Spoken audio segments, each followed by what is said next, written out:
So students, NEET 2026 का application form out हो चुका है।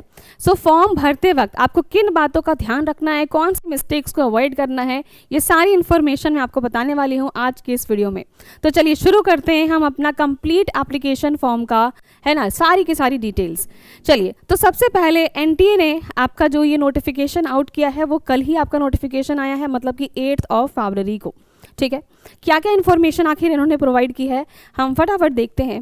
देखो, सबसे पहले आपका जो ऑनलाइन सबमिशन फॉर्म है, ठीक है, एप्लीकेशन फॉर्म का जो सबमिशन है वो शुरू हो चुका है 8 फरवरी से 8 मार्च तक। इसका मतलब आपको 1 महीने का टाइम दिया गया है। ठीक है, तो काफ़ी टाइम है, इनफ टाइम है। आराम से पेशेंसफुली आपको अपना एप्लीकेशन फॉर्म भरना है। टाइम निकाल के ही फॉर्म भरें, जल्दबाजी में ना भरें, बिकॉज कोई गलती ना करें तो दैट विल बी बेटर, है ना। चलिए, टाइमिंग ज़रा देखना। टाइमिंग आपका एप्लीकेशन फॉर्म का क्या है, वो है रात में 9 बजे तक, मतलब 8 मार्च रात के 9 बजे तक आप अपना फॉर्म भर सकते हो। लेकिन जो आपकी फ़ीस पेमेंट होगी, है ना, जो आपका सक्सेसफुल ट्रांजैक्शन होगा, फीस पेमेंट होगा, वो आप 8 मार्च रात के 11:50 PM तक भी कर सकते हो। ठीक है, तो कंपलसरी यहाँ पर क्या था कि भाई 9 बजे तक फॉर्म फिलअप हो जाना चाहिए 8 मार्च। ठीक है, लेकिन जो आपका फीस पेमेंट है, आपका जो ट्रांजैक्शन है, वो आप 11:50 तक कर सकते हो। भाई उतना दूर क्यों जाना, अभी आपके पास अच्छा खासा टाइम है, फरवरी में ही फॉर्म भर के भाई निश्चिंत हो जाओ आप। ठीक है, तो इतना डिले मत करना आप। ओके, अगर भाई गलती से मिस्टेक हो जाती है, कोशिश तो यही करना है कि कोई गलती ना करें। ठीक है, फिर भी माइनर मिस्टेक अगर कोई हो गई तो आपकी करेक्शन विंडो ओपन होगी। ठीक है, 10 मार्च से लेकर 12 मार्च तक। ठीक है, तो आपको यहाँ पे 2 दिन का टाइम मिल रहा है। ठीक है, यहाँ पर आप क्या कर सकते हो, आप यहाँ पर अपना जो भी माइनर मिस्टेक हुआ है उसको आप करेक्ट कर सकते हैं। ठीक है, फीस की बात करते हैं तो फीस आप देख सकते हैं, जनरल के लिए आपकी जो फीस है वो है 1700। ठीक है, EWS OBC के लिए है 1600 और SC ST PWD के लिए है 1000 रुपीज़। ठीक है, तो फीस भी आपको पता चल गई है। अब क्या सिटी इंटीमेशन होगा, ठीक है, या फिर आपका जो एडमिट कार्ड का रिलीज डेट है वो अभी नहीं बताया गया है, वो आपके एनटीए के वेबसाइट पे ही अनाउंस किया जाएगा। ठीक है, अदरवाइज डेट ऑफ एग्जामिनेशन देखो भाई, आपका क्या है, एग्जामिनेशन डेट है 3 मई 2026, तो 3rd में आपका एग्जाम है। एकदम जोरों शोरों से तैयारी अब हो जानी चाहिए आपकी, है ना, शुरू। ऑलरेडी आप पढ़ रहे होगे, है ना, आई नो, बट फिर भी अब जो आपका टाइम है एकदम लास्ट मोमेंट वाला टाइम है, 1-2 महीने आपके रह गए, अब थोड़ा सा और स्पीड अप करना है हमें। ठीक है, चलिए, बाकी चीज़ों में देखो कोई भी डिफरेंस नहीं है, आपका जो एग्ज़ाम पैटर्न था वो सब सेम है हमारा एकदम। 180 मिनट्स मतलब कि 3 घंटे आपको दिए जा रहे हैं। 2 से 5 PM तक आपका एग्ज़ाम होगा। ठीक है, एडमिट कार्ड और ये सब जो इन्फॉर्मेशन है वो आपको लेटर ऑन बताई जाएंगी। ठीक है, तो ये सारी इन्फॉर्मेशन एनटीए के वेबसाइट से हमें मिली है। ठीक है, तो ये सारी चीज़ें आप ध्यान रखना और इसके अकॉर्डिंग अपना फॉर्म जो है वो टाइम निकाल के भर लेना। ठीक है, अब जब फॉर्म भरते हो आप, ठीक है, ये जो फॉर्म है आपका सिर्फ ऑनलाइन मोड ही भर सकते हैं। पहली बात तो ये भाई ऑफलाइन कुछ भी नहीं है, आजकल सब ऑनलाइन का ज़माना है। ठीक है, तो ऑनलाइन मोड में ही आपको ये फॉर्म भरना है। दूसरा कि भाई आप जब फॉर्म भरेंगे तो खासकर ईमेल एड्रेस और मोबाइल नंबर का ध्यान देना। अगर यहाँ गलती हो गई ना तो भाई आपका जो भी इन्फॉर्मेशन है वो दूसरे किसी के नंबर पे चला जाएगा या दूसरे ईमेल एड्रेस पे चला जाएगा। ठीक है, तो गलती ऐसी तो बिल्कुल भी मत करना आप कि कहीं ईमेल एड्रेस में कुछ गलत कर दो या मोबाइल नंबर में कर दो, बिकॉज सारी इन्फॉर्मेशन आपकी उस नंबर पे और आपकी उस मेल पे ही आएगा। ठीक है, चलिए, अब जो एक सबसे बड़ा पॉइंट होता है ना जहाँ बच्चे कंफ्यूज होते हैं, ये है आपका एलिजिबिलिटी कोड। ठीक है, तो ये एलिजिबिलिटी कोड का आपका सारा जो दिक्कत है वो मैं आपकी क्लियर करती हूँ। देखो, एलिजिबिलिटी कोड 01 मोस्ट कॉमन है, बिकॉज 01 कोड है उन बच्चों के लिए जो क्लास 12th में अभी अपीयर कर रहे हैं। ठीक है, मतलब अभी आप 12th क्लास का बोर्ड का एग्ज़ाम देने वाले हो, आप ऑलरेडी अपीयरिंग हो कि जब तक आपका काउंसलिंग होगा तब तक आपका बोर्ड का रिजल्ट आ जाएगा, है ना। तो वो बच्चे जो है वो 01 कोड भरेंगे जो कि क्लास 12th रिजल्ट अवेटेड वाले हैं, या फिर मैं कहूँ अपीयरिंग इन क्लास 12th वाले हैं।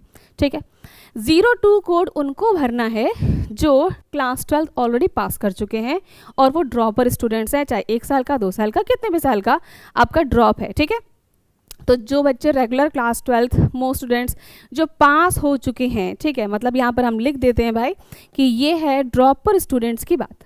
जो बच्चे ड्रॉपर स्टूडेंट्स हैं वो क्या करेंगे, 02 कोड भरेंगे। ठीक है, 03 कोड जो है आपका बेसिकली 03 कोड भरना है किन बच्चों को, 03 भरना है कर्नाटका बोर्ड के लिए। जो 04 है वो है BAMS BHMS नर्सिंग फार्मा के लिए।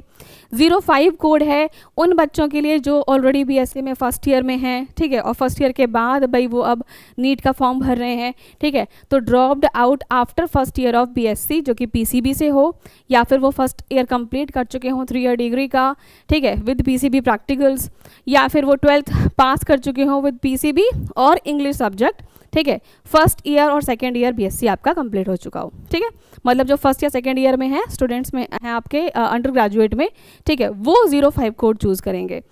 जो बच्चे पूरा ग्रेजुएशन कंप्लीट कर चुके हैं, ठीक है, BSc कंप्लीट हो चुकी है आपकी ऑल 3 ईयर्स, ठीक है, वो 06 कोड भरेंगे। और जो भाई बाहर के बच्चे मतलब फॉरेन बोर्ड, ठीक है, वो भरेंगे 07 कोड। तो भाई मैक्सिमम टाइम्स 01 और 02 कोड ही बच्चे भरते हैं, है ना, मोस्ट कॉमन आपका 01 02 ही है। 01 रेगुलर स्टूडेंट्स के लिए जो अपीयरिंग है, 02 ड्रॉपर स्टूडेंट्स के लिए, ठीक है जी। तो ये आपका एलिजिबिलिटी कोड का जो दिक्कत थी ये भी मैंने क्लियर कर दी। अब यहाँ पर फॉर्म फिलिंग के दौरान कुछ छोटी मोटी आपको कन्फ्यूजन्स आते हैं, तो वो कन्फ्यूजन में भी क्लियर कर देती हूँ, ठीक है। जब आप एप्लीकेशन फॉर्म भरेंगे ना तो वहाँ पे आपका लाइव फोटोग्राफ लिया जाता है, ठीक है। तो जो लाइव फोटोग्राफ होगी वो नॉर्मली आपका आधार जो डेटाबेस है उससे मैच करते हैं वो लोग।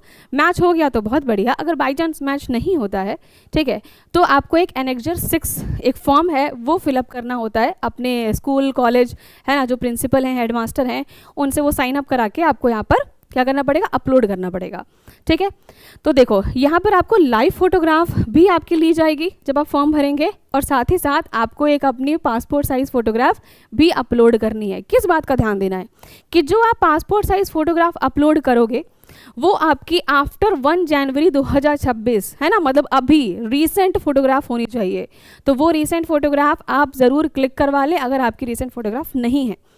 क्लिक करवाते वक्त किस बात का ध्यान देना है भाई, क्लिक करवाते वक्त इस बात का ध्यान देना कि आपका जो बैकग्राउंड है वो आपका लाइट कलर का बैकग्राउंड हो, प्रॉपर लाइटिंग हो, 80% फेस आपका विजिबल हो, मतलब कि ईयर्स आपके अच्छे से विजिबल होने चाहिए, बाल आगे नहीं होने चाहिए, है ना, तो ईयर्स भी विजिबल हो, इस तरीके से प्रॉपर पासपोर्ट साइज़ फोटोग्राफ आपको क्लिक करवा लेना है, ठीक है। तो 1 जनवरी 2026 के बाद की ही फ़ोटो होनी चाहिए, लेटेस्ट फोटोग्राफ होनी चाहिए।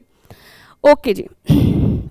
अब जो मैं आपको एनेक्जर 6 की बात कर रही थी कि अगर बाई चांस आपका लाइव फोटोग्राफ में आपका जो फ़ोटो है वो मैच नहीं करता है आपके आधार डेटाबेस से, तो आपको ये एनेक्जर 6 जो है वो फॉर्म भरना पड़ेगा। और स्कूल कॉलेज प्रिंसिपल या हेडमास्टर, ठीक है, या फिर क्लास 1 गेजेटेड ऑफिसर जैसे तहसीलदार हो गए, कैसे भी आप ये गवर्नमेंट ऑफिसर से क्या कर सकते हो, अपना वहाँ पर साइन करवा सकते हो, ठीक है, और साइन करा के आपको वो अपलोड करना है, ठीक। ये पूरा एक मैंने आपको पिक्चर दे दिया है कि दिस इज़ योर एनेक्जर 6। यहाँ पर आपकी लाइव फोटोग्राफ डलती है, ठीक है, यहाँ पर आपको अपनी लेटेस्ट फोटोग्राफ डालनी है, इसके बाद सारी इन्फॉर्मेशन यहाँ पे फिलअप करके आपको इसको अपलोड करना है। सो आई होप कि आपके सारी क्लियर डाउट्स जो हैं वो मैंने इस वीडियो में क्लियर कर दी हैं। बाकी फिर भी जब आप फॉर्म भरते हैं और आपको कोई भी दिक्कत परेशानी लगती है, आप मुझे इस वीडियो के नीचे कमेंट बॉक्स में कमेंट कर सकते हैं, पूछ सकते हैं। I will surely guide you. Thank you so much students and best of luck for examination.